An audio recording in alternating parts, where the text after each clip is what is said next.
தமிழகத்தில் எத்தனை நாட்களுக்கு தொடர்ந்து கனமழை பொறுத்தவரைக்கும் நீடிப்பதற்கான வாய்ப்புகள் இருக்கு அப்படிங்கிறத பலரும் தொடர்ந்து கேட்டு வரீங்க. நிச்சயமாக அதை நம்ம சொல்லிடுறோம். கடந்த 24 மணி நேரத்தில் பல்வேறு மாவட்டங்கள்ல பரவலாக கனமழை பொறுத்தவரைக்கும் எதிர்பார்க்கலாம். எந்தெந்த தேதிகள்ல நமக்கு மழை தீவிரம் இருக்கும் அப்படிங்கிறதையும் உங்களுக்கு நம்ம தெளிவுபடுத்தி சொல்லிடுறோம். தமிழ்நாடு முழுவதும் பெரும்பாலான மாவட்டங்களில் இடியுடன் கூடிய கனமழை பொறுத்தவரைக்கும் எதிர்பார்க்கலாம். ஆகவே நேற்றைய தினங்கள்ல பார்த்திருப்பீங்க, பகல் நேரங்களுக்கு பிறகு சரியாக மாலை மற்றும் இரவு நேரங்கள்ல பல்வேறு மாவட்டங்கள்ல இடியுடன் கூடிய கனமழை பொறுத்த வரைக்கும் தீவிரமானதை நீங்க பார்த்திருப்பீங்க. இனி அடுத்தடுத்து வரக்கூடிய நேரங்கள் மற்றும் நாட்களிலும் இடைவிடாத ஒரு மழை பொழிவுகள் உறுதியாக நமக்கு பதிவாகும். தொடர் மழையாக பெரும்பாலான மாவட்டங்கள்ல உறுதியாக நமக்கு விட்டு விட்டு கனமழை நிச்சயமாக காத்திருக்கிறது. அதனால மழையே வராது அப்படின்னு மட்டும் தவறா நினைச்சிடாதீங்க. மழை கிடைக்கும். ஆனா வட தமிழகத்துல மழை குறைவு கிடையாது. ஓரளவு அவ்வப்போது இடைவெளி விட்டு மிதமான மழை பொழிவு, லேசான மழை பொழிவுன்னு வந்துகிட்டே தான் இருக்கும். ஆனா இந்த தென் மாவட்ட பகுதின்னு இருக்காங்க பாருங்க, இந்த இடத்துல தான் பிரச்சனையே ஆரம்பிக்குது. மதுரை முதல் தூத்துக்குடி வரை இருக்கக்கூடிய மக்களுக்கு ஒரு சின்ன சிக்கல் இருக்கு. ஆனா அதற்கான விடையும் உங்களுக்கு காத்திருக்கு. இந்த வானிலை அறிக்கை முழுமையா நீங்க கேட்டீங்க அப்படின்னா என்ன பிரச்சனை காத்திருக்கு, எப்பொழுது அந்த பிரச்சனைக்கான முடிவு இருக்கு அப்படிங்கிறதையும் உங்களுக்கு இந்த வானிலை அறிக்கையில் நம்ம சொல்லியிருக்கிறோம். லைக் பண்ணுங்க, மறக்காம சப்ஸ்கிரைப் பண்ணாதவங்க எல்லாம் கொஞ்சம் சப்ஸ்கிரைப் பண்ணி வச்சுக்கோங்க. நண்பர்கள் உறவினர்கள் தெரியப்படுத்த ஷேர் பண்ணுங்க, பார்த்து பயன்பெறட்டும். தமிழகத்தில் மீண்டும் கணிசமாக பல்வேறு மாவட்டங்களில் பல்வேறு பகுதிகளில் பரவலாக மழை தீவிரம் கடந்த 24 மணி நேரத்திலும் பதிவாகி இருக்கிறது. அடுத்து வரும் 24 மணி நேரத்திற்கு பகுதியாக மிதமான மழை பொழிவு பொறுத்தவரை எதிர்பார்க்கலாம். உதாரணமா நீங்க கடலோர பகுதிகளாகட்டும், டெல்டா பகுதிகள், அதே மாதிரி வட தமிழக உள் மாவட்ட பகுதிகளில் இந்த மாதிரி நிறைய இடங்கள்ல நமக்கு மழை வாய்ப்புகள் நிச்சயமாக காத்திருக்கிறது. இடைவிடாத கனமழையானது தீவிரமாக எதிர்பார்க்கலாம். அதாவது இடைவிடாத ஒரு மழை பொழிவுகள் உறுதியாக நமக்கு மழையானது எதிர்பார்க்க முடியும். எந்தெந்த இடங்கள்ல நமக்கு பலத்த மழை பெய்யக்கூடும், எந்தெந்த பகுதிகளில் மிதமான மழை பெய்யக்கூடும் என்பது குறித்து மிக தெளிவாக நம்ம பார்க்கிறோம். குறிப்பா வட தமிழக உள் மாவட்டங்கள் வேலூர், திருப்பத்தூர், ராணிப்பேட்டை, திருவண்ணாமலை, கிருஷ்ணகிரி, தருமபுரி, சேலம், நாமக்கல், கரூர், திருப்பூர், ஈரோடு உள்ளிட்ட அநேக இடங்கள்ல மாலை நேரங்களிலோ அல்லது இரவு நேரங்களிலோ லேசான மழை, மிதமான மழை நேற்றைய தினங்கள்ல ஆங்காங்கே பதிவானதை பார்த்திருப்பீங்க. இன்றைக்கு மழை பொழிவுகள் எப்படி இருக்கும் அப்படிங்கிறதையும் பார்க்கலாம். வட தமிழக கடலோர மற்றும் உள் மாவட்ட பகுதிகளில் இன்றைக்கு மிதமான மழை அல்லது ஒரு லேசான மழை, சாரல் மழை, அதிகபட்சமே சாரல் மழை தான்.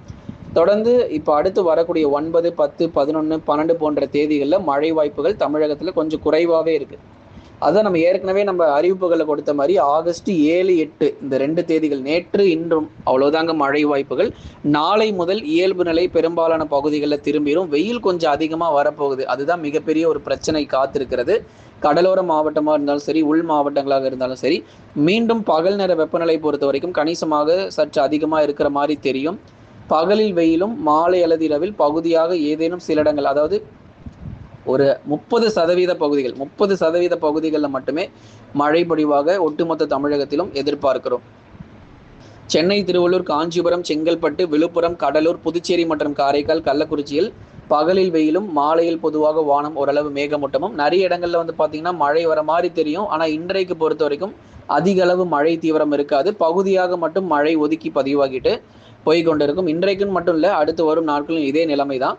ஏன்னா வடகிழக்கு பருவமழையில தான் நமக்கு மாவட்டம் முழுவதுமாக கனமழை கிடைக்கும். தென்மேற்கு பருவமழையில் மாவட்டம் முழுவதும் அதிக மழை பொழிவு கிடைப்பதற்கான வாய்ப்புகள் ரொம்ப குறைவாக இருக்கிறது. டெல்டா மாவட்டங்கள் பொதுவாக வானம் ஓரளவு மேகமூட்டமாகவும் பகுதியாக லேசான மழை பொறுத்தவரை எதிர்பார்க்கலாம். இப்போ டெல்டா பகுதிகளில் குறிப்பாக தஞ்சை, நாகை, திருவாரூர், அரியலூர், பெரம்பலூர், திருச்சி மற்றும் புதுக்கோட்டை உள்ளிட்ட டெல்டா மாவட்டங்களில் பகுதியாக நமக்கு சாரல் அல்லது மிதமான மழை மட்டும் எதிர்பார்க்கலாம். ஆகவே மயிலாடுதுறை முதல் புதுக்கோட்டை வரை இருக்கக்கூடிய பகுதிகளில் பொதுவாக வானம் ஓரளவு மேகமூட்டமும் பகுதியாக சில இடங்களில் விட்டு விட்டு லேசான சாரல் மற்றும் மிதமான மழை அல்லது பெரும்பாலும் பகல் நேர வெயில் மட்டுமே பதிவாகி ஓய்வு கொடுத்துரும். அதனால் டெல்டா பகுதிகளிலும் பெரிதளவுல மழை தீவிரம், அதாவது மிக கனமழையோ அந்த மாதிரிலாம் இருக்காது. அதிகபட்சமே 1 சென்டிமீட்டர் அப்படி இல்லைன்னா 2 சென்டிமீட்டர் ஏதேனும் ஓரிரு இடங்கள்ல மழை பதிவாகிட்டு ஓய்வு கொடுத்துரும். இன்றைக்கு பெரிதளவுல மழை வாய்ப்புகள் கிடையாது நண்பர்களே. அதனால நேற்று வரைக்கும் உங்களுக்கு நல்ல மழை பெய்திருக்கலாம். இன்று முதல் படிப்படியாக உங்களுக்கு அந்த இயல்பு நிலை அப்படிங்கிறது கொஞ்சம் கொஞ்சமாக திரும்ப ஆரம்பிக்கும். 7, 8 அதாவது நேற்று இன்று அவ்வளவுதான் அதிகபட்ச மழை தேதிகள். அதுக்கப்புறம் நாளையில இருந்தெல்லாம் பெரும்பாலும் இயல்பு நிலை கிட்டத்தட்ட திரும்ப ஆரம்பிச்சிடும். தென் மாவட்டங்கள் ஏற்கனவே நமக்கு மழை ரொம்ப குறைவாக தான் இருக்கு. வரும் நாட்களிலும் மழை குறைவாக தான் இருக்க போது. வடகிழக்கு பருவமழையில் உங்களுக்கு அதி கனமழை மற்றும் அதீத மழை பொழிவுகள் 30 to 40 சென்டிமீட்டர் மழை பொழிவு, அதாவது இது நாள் வரைக்கும் பெய்யாத மழை பார்த்தீங்கன்னா 2 நாள்ல மழை கொட்டி தீர்த்துரும். அந்த அளவுக்கு ஒரு பெரிய மழை பொழிவுகள் தென் தமிழகத்தில் எதிர்பார்க்கலாம். அடுத்தடுத்த காற்று சுழற்சிகள் தொடர்ந்து இலங்கை வழியாக நுழைந்து தென் தமிழகம் மற்றும் தெற்கு கேரளா பகுதிகளில் வடகிழக்கு பருவமழை மிகப்பெரிய அதிக பாதிப்புகளை ஏற்படுத்தும். தற்போதைய நிலவரப்படி தென் மாவட்ட பகுதிகளில் நமக்கு பகலில் வெயிலும் மாலையில் வானம் ஓரளவு மேகமூட்டமாக காணப்படக்கூடும். மேற்கு தொடர்ச்சி மலையொட்டிய மாவட்டங்கள் மலை பகுதிகளில் மிதமான மழையும் மற்ற இடங்களில் வானம் ஓரளவு மேகமூட்டத்துடன் காணப்படக்கூடும். மலை பகுதிகளில் குறிப்பாக நமக்கு நீலகிரி, கோயம்புத்தூர், தேனி மற்றும் தென்காசி போன்ற மலை பகுதிகளில் பகுதியாக மிதமான மழை மட்டுமே எதிர்பார்க்க முடியும். மேற்கு தொடர்ச்சியில் பெரும்பாலான இடங்களில் நமக்கு இடியுடன் கூடிய கனமழை பொறுத்தவரை மலை பகுதிகளிலும் மற்ற இடங்களில் வானம் மேகமூட்டமாக இருக்கும். தேனி, தென்காசி மாவட்டம் முழுவதும் கனமழை எதிர்பார்க்க முடியாது. குறிப்பிட்ட சில இடங்கள், அதாவது தேனி, தென்காசி எடுத்துக்கிட்டாலுமே கூட அந்த மேற்கு பகுதிகளில் மட்டும்தான் விட்டு பரவலாக மழை பொழிவுகள் எதிர்பார்க்க முடியும். ஆகவே தொடர்ந்து எந்தெந்த இடங்கள்ல நமக்கு மழை தீவிரம் இருக்கும் அப்படிங்கிறதையும் உங்களுக்கு ஒவ்வொரு நாளும் சொல்லி கொண்டு வருகிறோம். கடந்த 24 மணி நேரத்தில் பதிவான அதிகபட்ச வெப்பநிலை பொறுத்த வரைக்கும் ஈரோடு மாவட்டத்தில் 37.6 டிகிரி செல்சியஸாக கடந்த 24 மணி நேரத்தில் பதிவான அதிகபட்ச வெப்பநிலையாக பார்க்கப்படுது. இப்போ பாருங்க, வெயில் கொஞ்சம் குறைஞ்சிருக்கு. ஆனால் இந்த இடத்துல நமக்கு 34 டிகிரி செல்சியஸ் பதிவாகணும், இல்லைனா 35 டிகிரி செல்சியஸ் பதிவாக வேண்டிய இடத்துல 37.6 பதிவாகுது. இன்னமும் வெயில் பொறுத்த வரைக்கும் 40லேருந்து 37 வந்தாலுமே 2 டிகிரி செல்சியஸ் கூடுதலாகவே தான் தொடர்ந்து பகல் நேரங்களில் பார்க்கப்பட்டு வருது. கடந்த 24 மணி நேரத்தில் பெய்த மழை அளவு பொறுத்தவரை உபாசியில் 6 சென்டிமீட்டரும், அறந்தாங்கியில் 5 சென்டிமீட்டரும், திருத்துறைப்பூண்டியில் 5 சென்டிமீட்டர் மழையும், சின்ன கல்லாரில் 5 சென்டிமீட்டர், வால்பாறையில் 5 சென்டிமீட்டர், சிங்கோனாவில் 4 சென்டிமீட்டர் மழை பொழிவு, சூளங்குறிச்சியில் 4 சென்டிமீட்டரும், மேலாளத்தூரில் 3 சென்டிமீட்டர் மழை பொழிவுகள், புதுச்சேரியில் 3 சென்டிமீட்டரும், சோலையார் பகுதியில் 3 சென்டிமீட்டரும், வால்பாறை பகுதியில் 3 சென்டிமீட்டரும், பேராவூரணி பகுதியில் 3 சென்டிமீட்டரும், வாழப்பாடி மற்றும் அதன் சுற்றுவட்டார பகுதிகளில் பாருங்க 3 சென்டிமீட்டர் மழை பொழிவு பதிவாகி இருக்கிறது.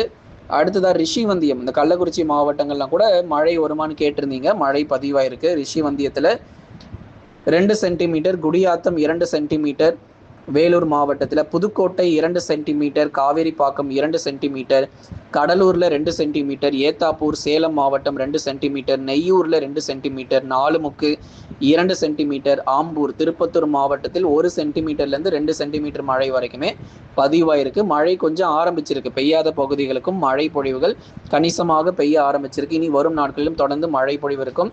ஊத்துக்கோட்டை 1 சென்டிமீட்டர், வேதாரண்யம் 1 சென்டிமீட்டர், கொல்லிமலையில் 1 சென்டிமீட்டர், ஜமுனா மரத்தூர் 1 சென்டிமீட்டர், பேச்சுப்பாறையில் 1 சென்டிமீட்டர் மழையும், செங்கோட்டையில் தலா 1 சென்டிமீட்டரும், உளுந்தூர்பேட்டையில் 1 சென்டிமீட்டர் மழையும், ஆலங்குடி பகுதியில் தலா 1 சென்டிமீட்டர் மழை பொழிவுகளும் பதிவாயிருக்கு. இனி வரும் நாட்களில் எங்கெல்லாம் உங்களுக்கு மழை பொழிவு கிடைக்கும் அப்படிங்கிறத நிச்சயமாக பார்க்கலாம். லைக் பண்ணுங்க, மறக்காம சப்ஸ்கிரைப் பண்ணி சப்போர்ட் பண்ணி பாருங்க.